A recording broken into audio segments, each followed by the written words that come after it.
I'm Tommy Salmons. This is Year Zero.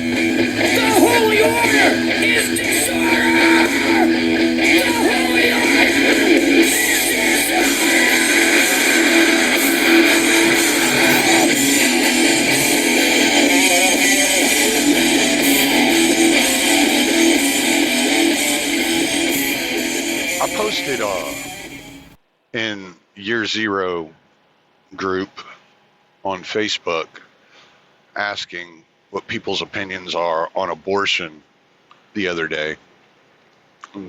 Some interesting conversation pieces came up, and I had mentioned that I think the entire argument is backwards, as should come to no surprise to anybody, because when you involve government in any aspect of life, whether it be marriage or business or abortion, healthcare, banking, school, education, personal choices, lifestyle choices, you are essentially limiting the argument and the discussion to a binary discussion, to where you're either on the side of government intervention or you're not. And therefore, if you choose to be, especially in the abortion argument, if you choose to be on the side of no government intervention, you are automatically an enemy to the young and to the unborn. And as much as I can sympathize with the pro-life stance, I think it is extremely mistaken in its tactics. And as much as I can sympathize with the pro-choice stance, I think they are unfair in their assessment of pro-lifers. So I wanted to do at least part of an episode on abortion and what I think, or how best I think the discussion could move forward in a more productive manner.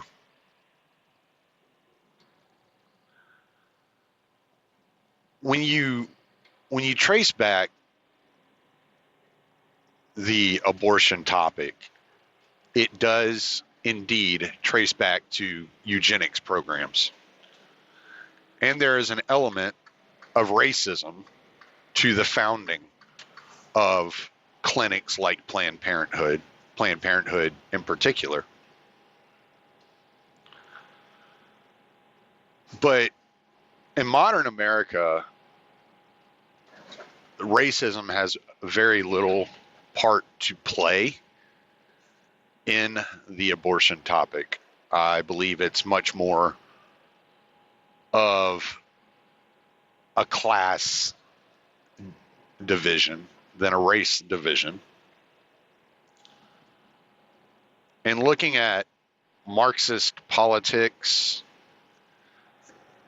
the one thing I tend to agree with Marxists on is the existence of class. Now, I don't emphasize it as strongly as they do because I don't think it's broken up into near as many parts as they do. I know they mention the bourgeois and the proletariat, but then within that you have all these subdivisions and uh, exterior groups, and I think it's much easier to divide than in this way. And I'm gonna attempt to explain that. I've attempted to explain it several times in the past, but I want to attempt to classify these groups. And I think the best classification I've ever heard is the ruling class versus the working class. Now, working class does not mean blue collar. It doesn't even mean you have a job. You may be a dependent on the ruling class, living off of entitlement programs, welfare. But the ruling class, and by the ruling class, I mean bankers, corporations, CEOs, politicians, bureaucrats, law enforcement.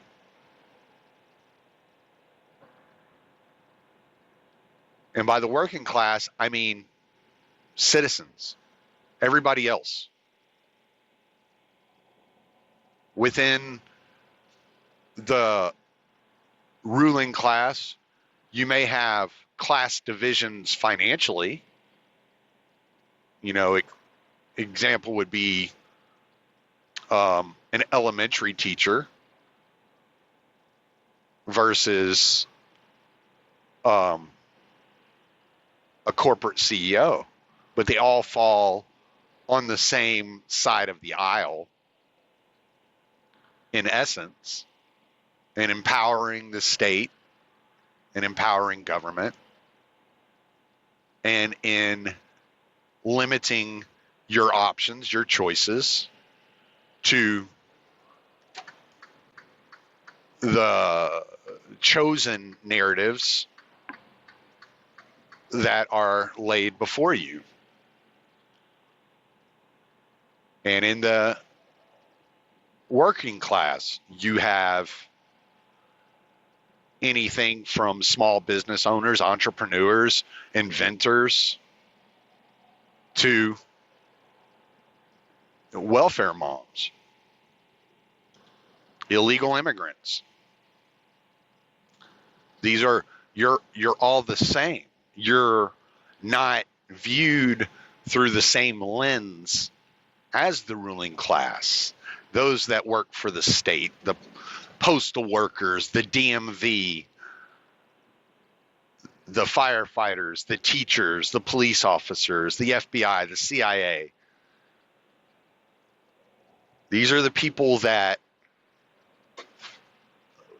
live off the public dole, welfare whores, to be more specific.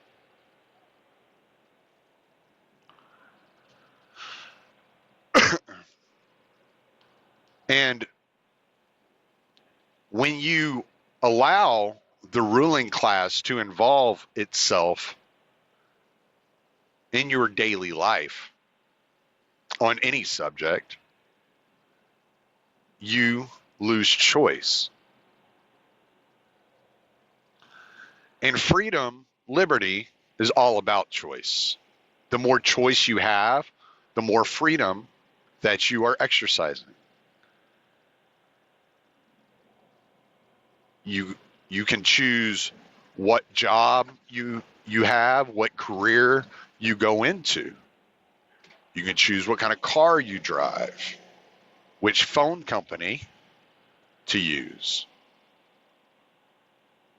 But you don't get to choose which laws apply or don't apply, whether or not you pay taxes and how much, to ignore a police officer or a politician's dictates. You don't have these choices. These choices are taken from you. Under the rubric of law and order and civility and keeping the peace and yada, yada, yada. And abortion is no different. Abortion, you have been painted into a corner into which you are on one of two sides. You are either pro-life or pro-death.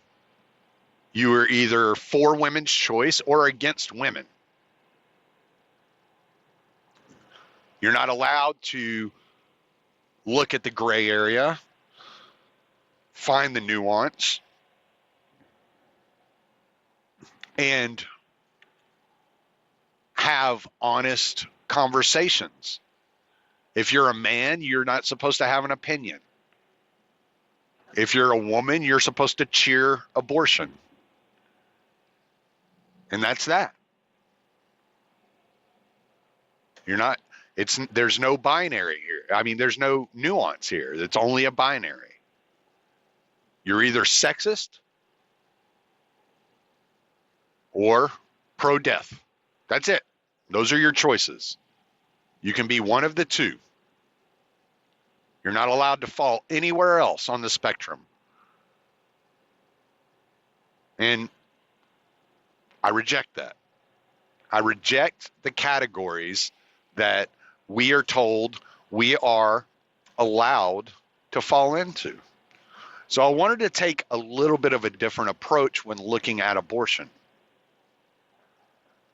So I started thinking about the Libertarian Party in itself. And this is a subject that libertarians are divided on.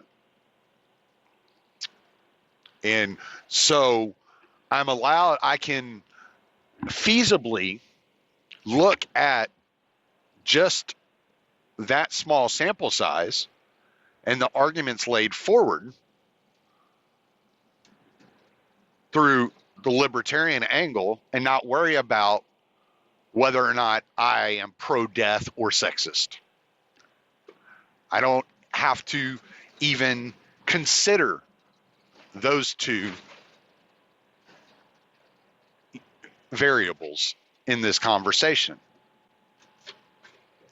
I can simply look at it and say, okay,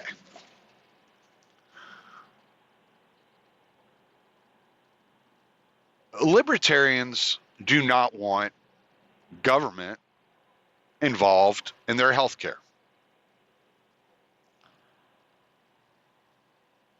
Now, all prenatal care is health care. You are going to a doctor regularly for checkups. So that right there tells me, okay, no matter what my personal views on abortion are, I have to take a step back and look at this. Now, is this a different type of healthcare than any other kind of healthcare? Yes, it is, obviously. But it is healthcare. And is abortion limited to one act? Well, no, it's not. Usually when we think of abortion, we're thinking of aborting the fetus. But what if we change the subject to aborting the pregnancy? At the moment, people get up in arms when you talk about late-term abortions. When you talk about an abortion at 8 months or 9 months, people are disgusted because the conversation is around aborting the fetus, not aborting the pregnancy. But if the abortion argument were framed around you can only abort the pregnancy after the fetus is deemed viable outside the womb, would you not turn abortion clinics into early adoption programs, early adoption agencies, to where families could come and adopt an infant at a very, very early stage in life and raise that infant? Would this not be something that the market may offer if government were to remove itself from this aspect of our life? Would you not be able to open family planning facilities next to abortion clinics to give an option to those women that feel like they're so desperate that they must abort a fetus? Would the market not allow for you to open family education centers next to abortion clinics in which they may visit? After visiting Planned Parenthood, they walk into the family planning center and find out more of their options.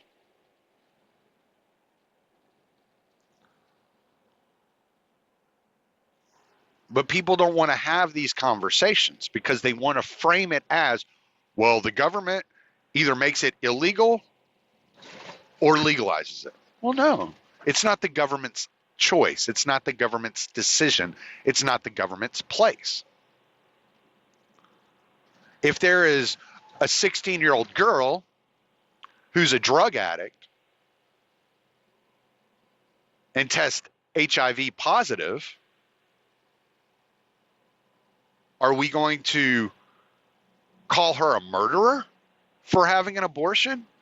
Or are we going to sympathize with her and try to educate her on the availabilities of different technologies, different sciences, different medications, different ways of life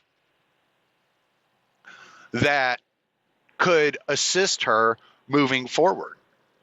Are we just going to abandon her and allow her to feel alone? Maybe she's a runaway that's been prostituting since the age of 13 due to really bad family circumstances. These are real life scenarios. These are real life instances. And we have to take a step back and not judge the people that feel cornered because they feel like they only have a binary choice. I have to have this child and raise it, or I have to kill it. And that's a choice laid forward by government. If you removed the government from the decision-making process, excuse me, then you open up nuanced discussions. You open up the market to find solutions to the problems. See, because since the beginning of this nation, of this country, of the United States, there has been a piety that has been spread culturally through the government education system. And the belief that you can use state power to force this piousness onto every individual in the country. But it's never proven to work. It hasn't worked any better than the war on drugs. And speaking of the war on drugs, as a libertarian, I am against the war on drugs. I am against the enforcement of nonviolent crime. Now, does this allow for the morning after pill? Is that not a drug? And I know some people will say, well, it's hurting another being. But this being is in this situation is not viable. And actually, it takes 6 days for conception to take place. So if you take it the morning after sex, killing the egg, is that not a viable option? Is that not the same thing as wearing a condom or taking birth control?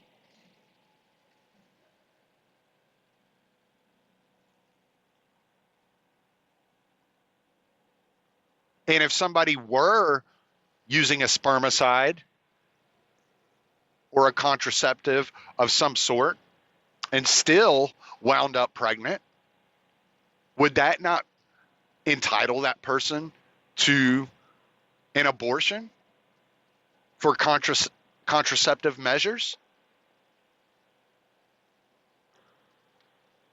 The problem here, well, the problem is twofold, in my opinion. The problem is we've involved government into our lives on such an intimate level in the spreading of cultural piety, or the attempt to spread cultural piety, that we've dumbed ourselves down to where we don't think about these things, don't have the difficult discussions in honest ways. I have 5 kids. It's obviously obvious what my choice is when it comes to abortion or pregnancy, right? But to be educated on the subject in a really in-depth, detailed manner, I am not. And why is that? Well, because I didn't have to be. My choices were laid out before me. I didn't have to know the science behind a child to have a child or abort a child. I just knew that I had a choice. I could raise a kid, I could have children, or I could abort the children. One of the two. But whenever it's such a massive decision and such a responsible decision, such an emotional decision, how can you only be allowed two choices on such important decisions? And the reason is because government's involved.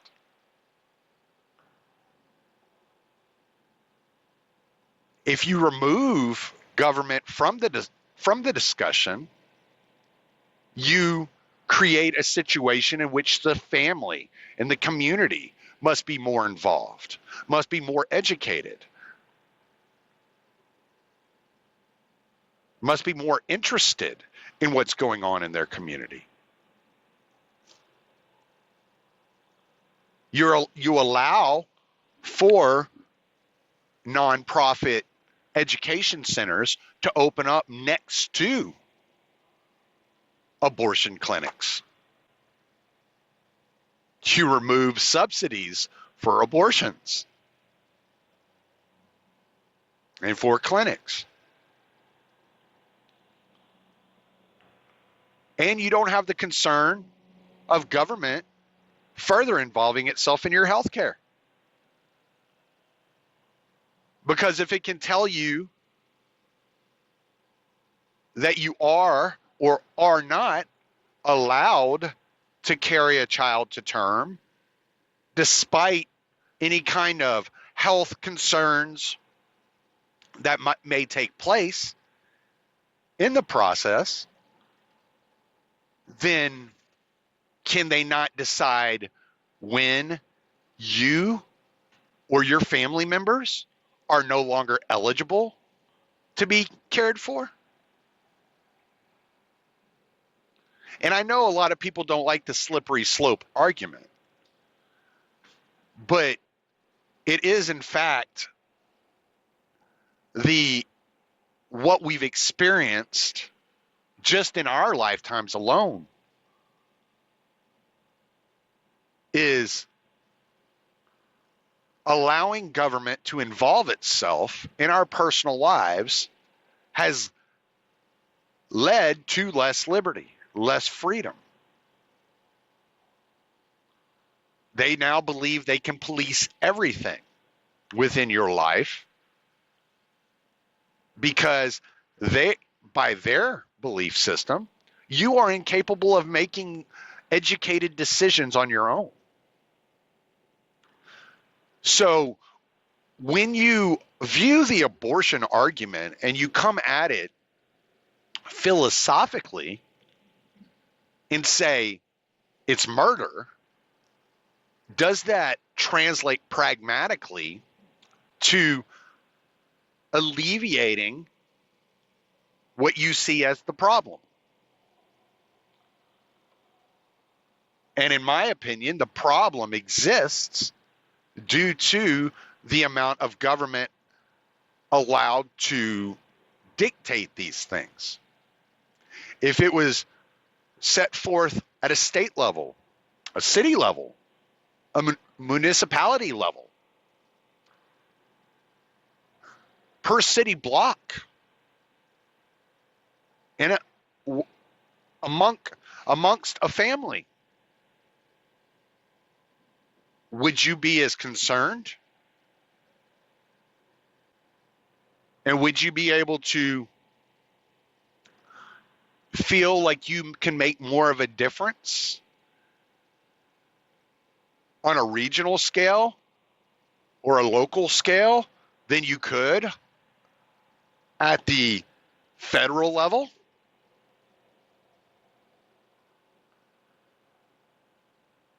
When you see that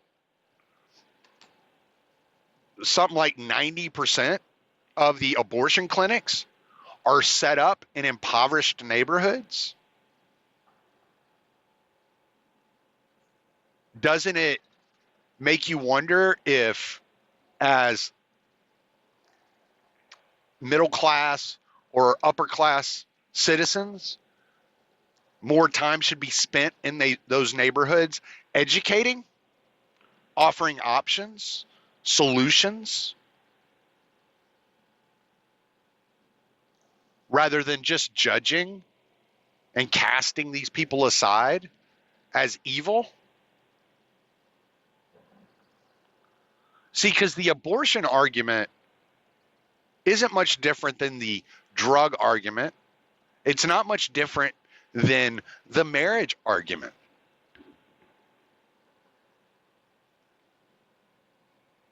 All of these things carry emotional burdens. Every one of us knows someone who suffered with drug addiction. But should that person be locked in a cage, surrounded by violent offenders due to putting a substance into their own body?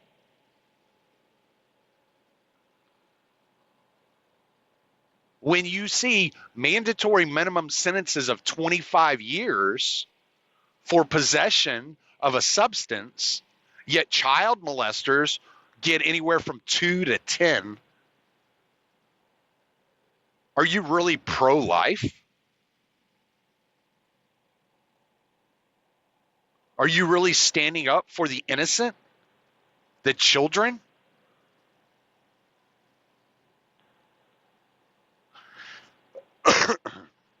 When women and children are dying by the hundreds due to United States intervention overseas, are any of you really caring about the lives of children?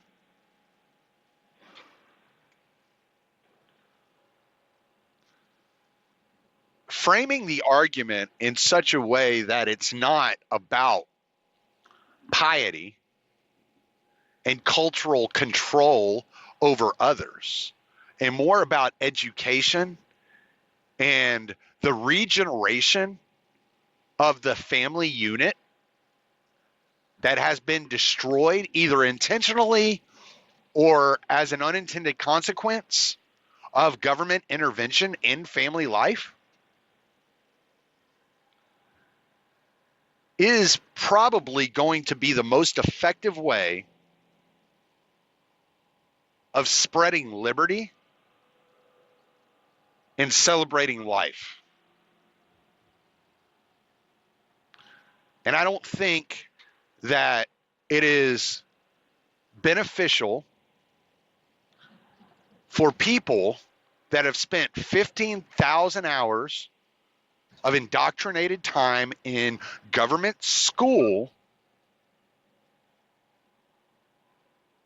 that decide, well, my choices are to raise a child or have an abortion. It is not beneficial to call them murderers. What is beneficial is to offer them other solutions, and solutions that don't seem as rigorous or disastrous for the child as the foster care system. Solutions that are inexpensive and